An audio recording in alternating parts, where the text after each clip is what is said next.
Greetings, YouTube. The Doctor is in. Dr. Urius Papers here, coming at you with another commentary on Dungeons & Dragons. Don't forget to hit that subscribe button if you like this video. Hit the like button. And if you have any questions or comments, please leave a question or comment. All right, we are not giving this a B+. We're actually giving this spell an A-. This is a great spell. So it's time for another installment of the Doctor Spell Prognosis. And today we're talking about the second level spell, Augury. So, Augury is a second level spell usable by clerics, knowledge domain clerics, and Oath of the Open Sea paladins, which I believe is a Matt Mercer Will the Mount special. So, this is a spell that can really guide if you're able to have somebody in the party that can cast it. So not all parties have this, but if you have someone in the party like a cleric who can cast this, it can help guide you in your decisions that you, the players, make as to where you're going to go or what you're going to do or what you're going to touch or what you're going to open or things like that. So, second level spell takes a minute to cast. It's a ritual spell, which means you can cast it without expending a spell slot, but because it's a cleric, knowledge domain, Oath of the Open Sea, not a wizard spell, you have to prepare it. So you can have it prepared, and you can cast this sucker as much as you want, but there's a limitation to that too. Itself, it does have a verbal, somatic, and material component, which does cost 25 gold pieces. So that also causes a limit to the number of times you can cast the spell as well. And it's instant, so you cast gem inlaid sticks, roll dragon bones, play some cards, whatever. Those are tools to you, and you get an omen from an otherworld entity. Usually that would take the form of your deity. And then you talk about a course of action that you are planning on taking within the next 30 minutes. So this is not something you are going to cast in combat, but it is something that you can cast near combat to see if certain decisions you're going to make for a battle coming up are going to be beneficial or not. So, you give your DM your plan of action, your course of events, whatever, and then the DM will come back and say, the results of that will be good, the results of that will be bad, the results of that are good and bad, or they're neither good nor bad.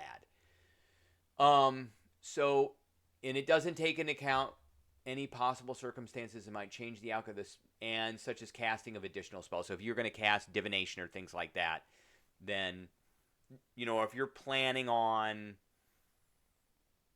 disabling a trap, you're casting it on something that you think is going to trigger a trap, it's not going to take that into account. What it'll take into account is, if I touch this thing or I open this door, will it be bad or good? And that's what it's going to do. It's not going to say, if I touch this thing or open this box, will it be bad even though I'm going to do a Thieves' Tool check and for disabling traps and get a really good roll. It's not going to put that in effect.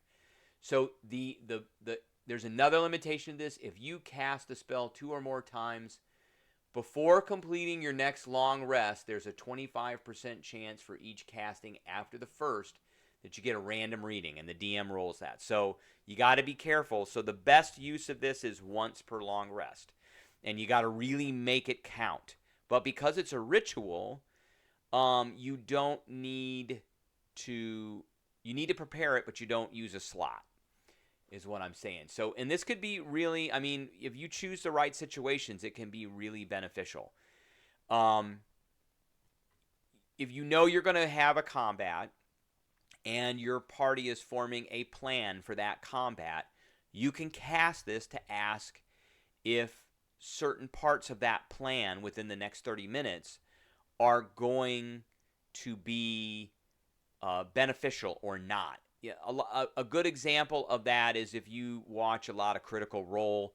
Those guys do a lot of planning for battles. There's a lot of battles they know about, and they do a lot of planning, and they very rarely ever cast this spell. and they could really be guided as to their decisions on, is it going to be good if this particular player is in this particular place, or if I use this particular attack, or if we set up this particular trap. You can ask the questions about those things.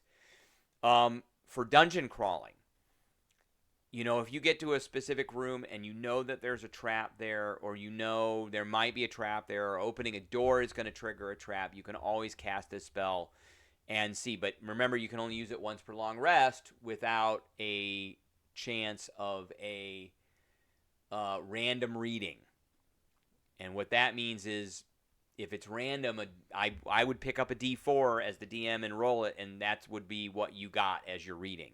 So you have to be careful with how many times you can cast this. But this can have a really significant effect on what players do. And that's the big reason why I'm giving it an A-, because it can really